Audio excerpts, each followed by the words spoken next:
and thank you for joining us. This is Season 3, Episode 2 of The Sailing Show in partnership with the Magenta project.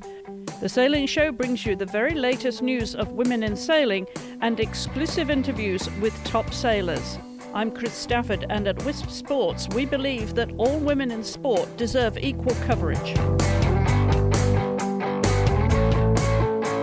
The difference when you're down south is it's just relentless. It's just that continual speed, continual slamming or continual acceleration and then de-acceleration. So as much as it's exhilarating sailing, it also is very intense. But I think the bad and the good equal each other out in the end. That was Abby Ehler, who is sailing on Team Brunel in the Volvo Ocean Race. And Abby joins me now, back home in England for a little break off the Volvo Ocean Race. Abby, nice to hear from you again. How are you? Yeah, I'm good. Thank you, Chris. Thanks for having me. As you said, I've opted to take a leg off. I think having learnt from my experience with the previous race with Team SCA, I finished the race pretty wiped out physically. So, yeah, I've taken the option to take a leg out, and so now means I get 4 weeks at home, and the crew will sail from Hong Kong to Auckland without me, and I'll rejoin them in Auckland. Was it the first time when you sailed from Melbourne to Hong Kong that you had sailed into Hong Kong? Yeah.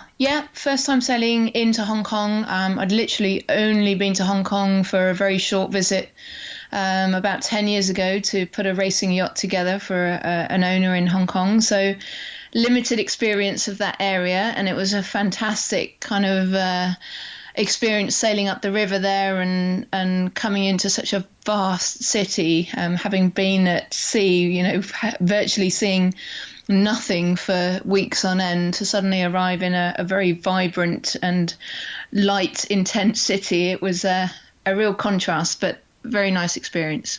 Yeah, it's an extraordinary place, isn't it? Whichever way you approach it, whether you approach by air or by sea.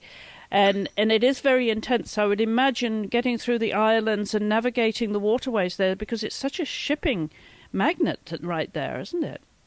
Yeah, I think we were lucky we came in during daylight.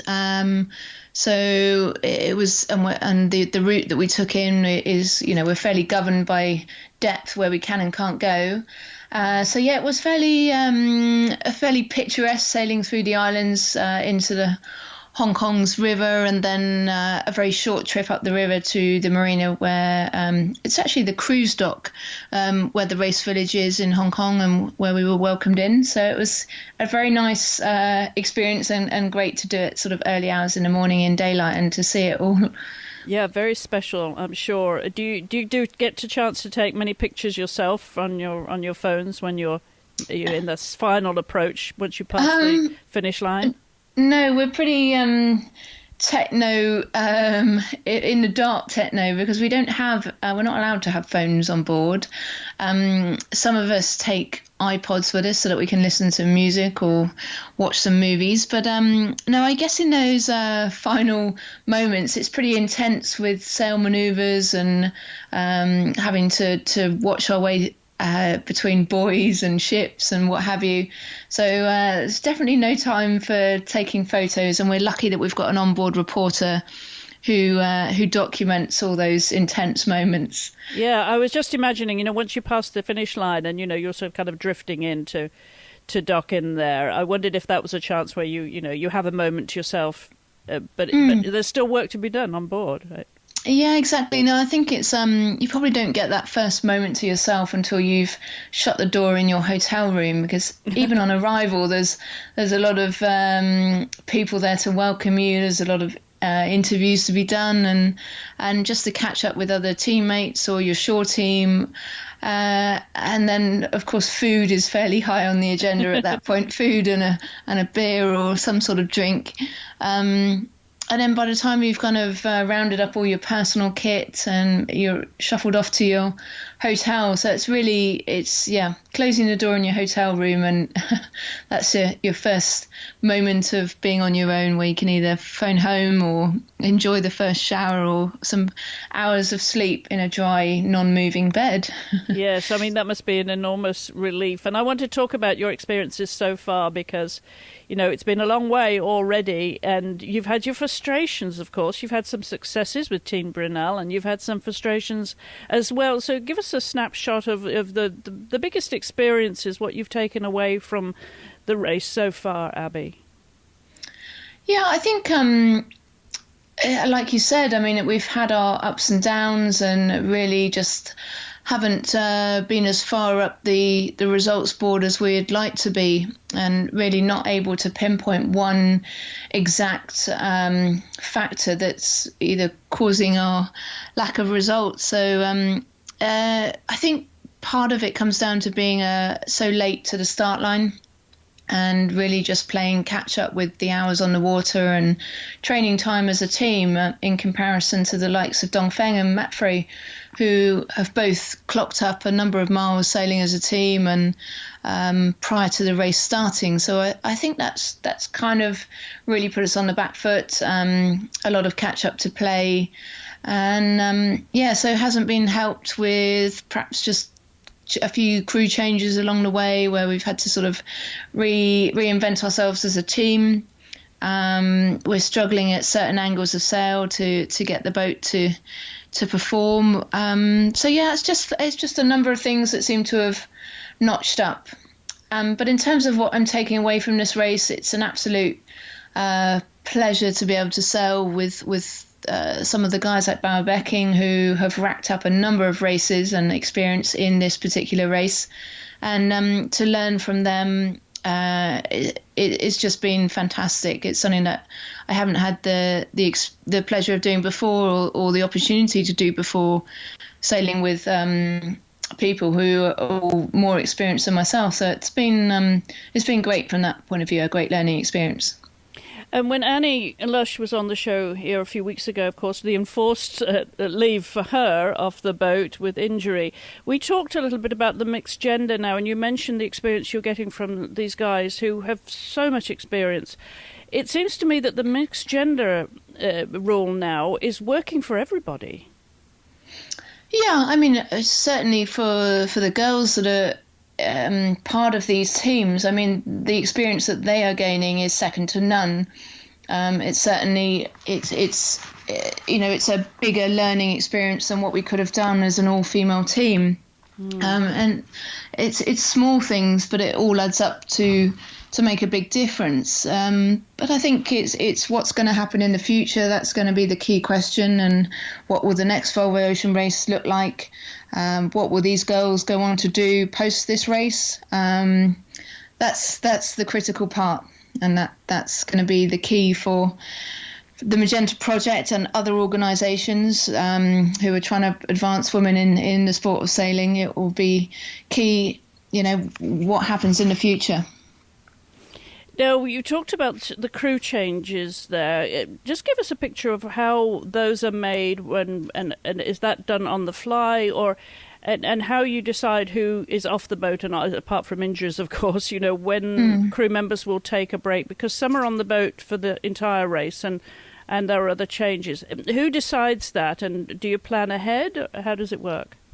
Yeah, I mean, in general, we had made a plan to make a number of changes in the stopover of Melbourne, partly due to the rule that didn't allow sailors who had been on the prior leg to work on the boat, and because it was such a short stopover with a 20-day leg before it and a 20-day leg after it.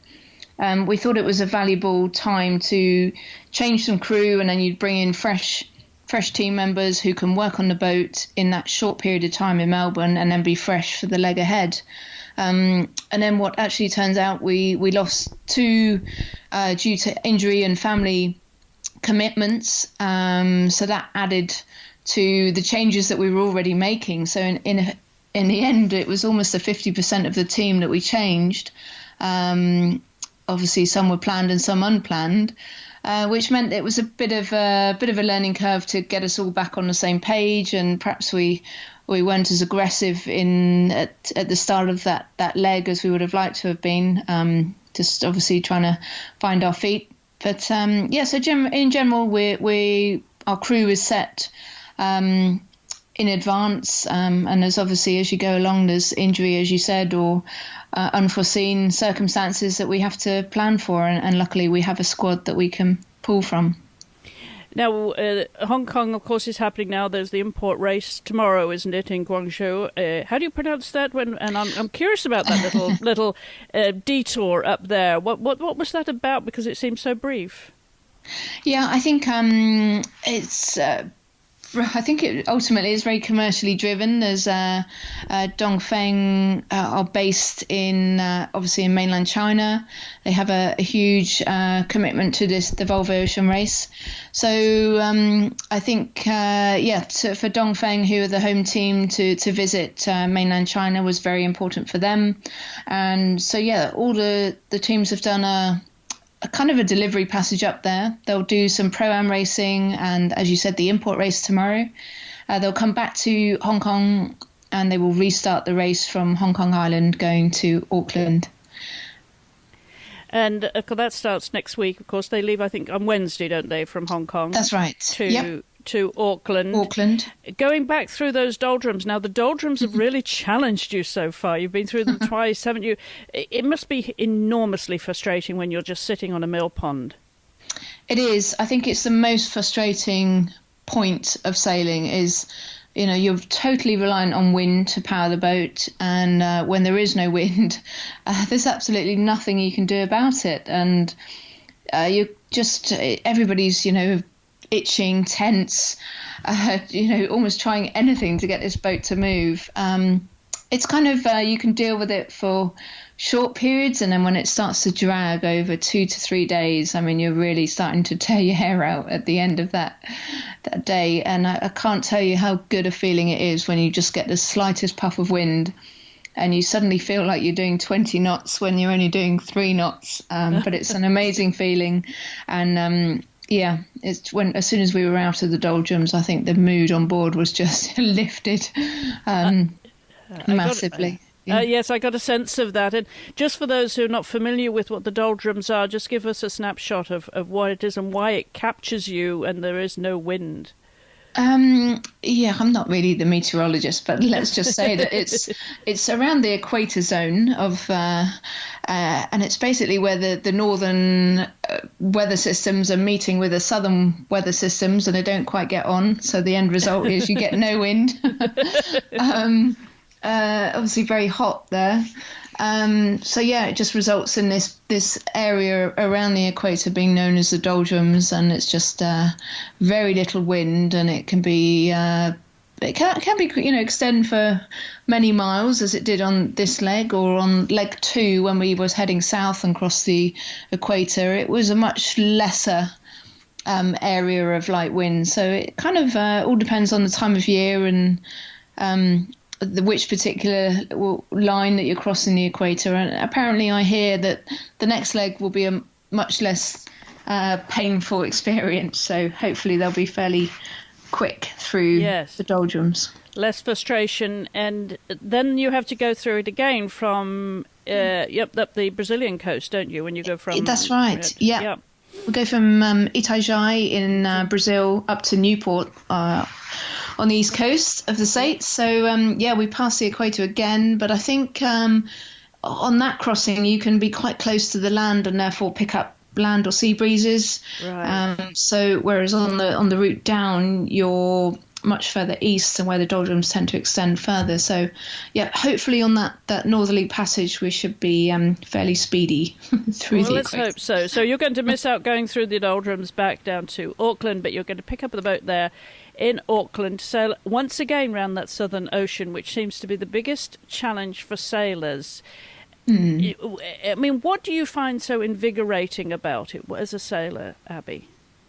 I think it's the extreme conditions. I mean, you don't you're sailing fast and you're sailing in a big seaway for days on end. And I mean, normally in sailing sort of, around coastal waters, you'd be lucky if you get a period of big swell and big wind for, maybe an hour, maybe a few hours on end. But the difference when you're down south is it's just relentless. It's just that continual speed, continual slamming or continual acceleration and then deacceleration.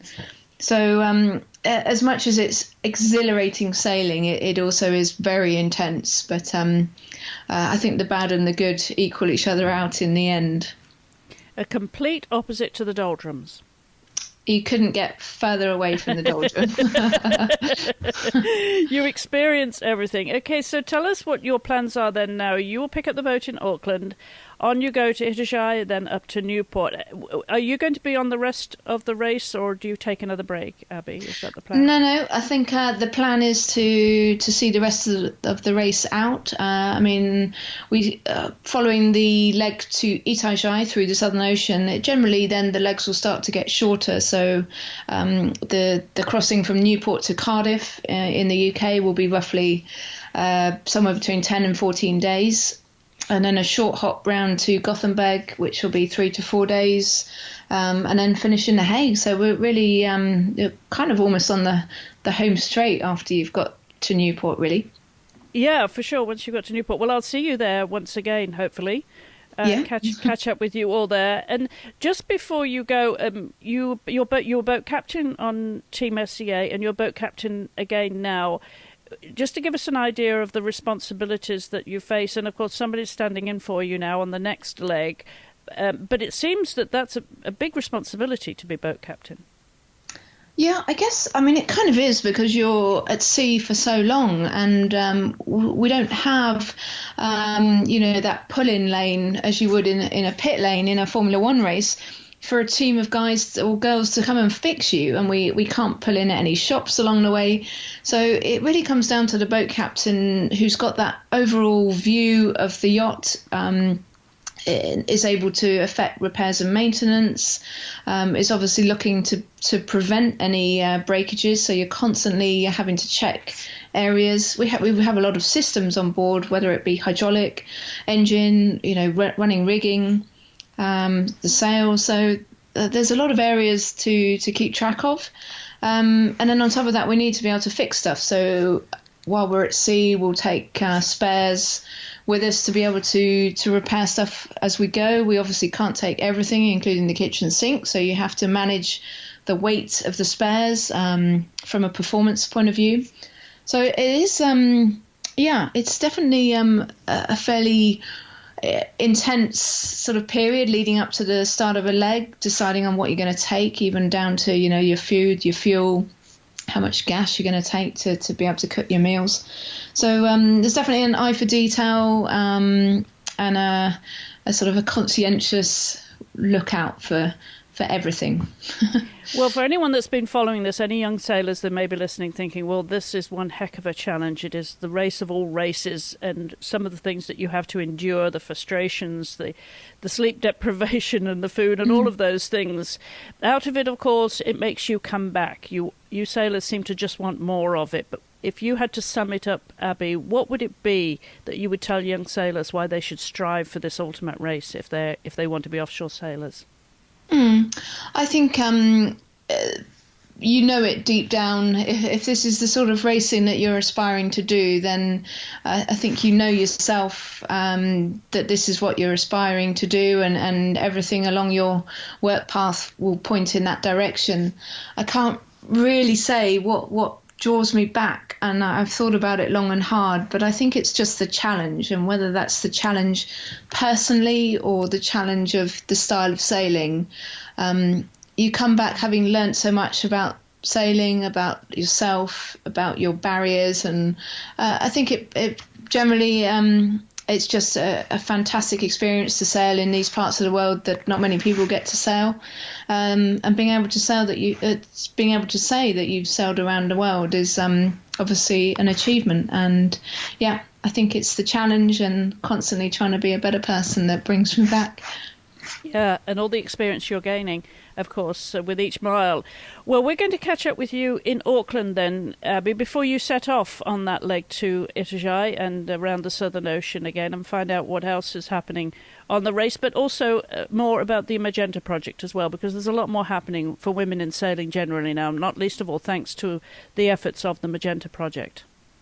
Indeed, yeah. Look forward to catching up with you in Auckland, and it'll also be International Women's Day while we're there. So we're hoping for a big day of events themed around the sailing industry as a whole, which the Magenta Project is hoping to host some events there. So we'll keep in touch and look forward to chatting to you again from Auckland. Fabulous, and enjoy the rest of your break there, Abby. Thank you for taking the time to come on the programme. Many thanks, Chris. And as you heard there from Abby, we'll be catching up with her again in Auckland. If you enjoyed this programme, there are a lot more conversations from the world of women's sports on our website at wispsports.com and on Wisp Sports Radio on any podcast player. Wisp Sports Radio is the largest podcast network for women's sports, with 30 shows, 20 hosts, and more than 760 episodes, reaching a global audience of 1.6 million. You can contact us here at info@wispsports.com if you have any comments, questions or suggestions. And of course, do join in the conversation by following us on social media at Wisp Sports. Thank you for listening.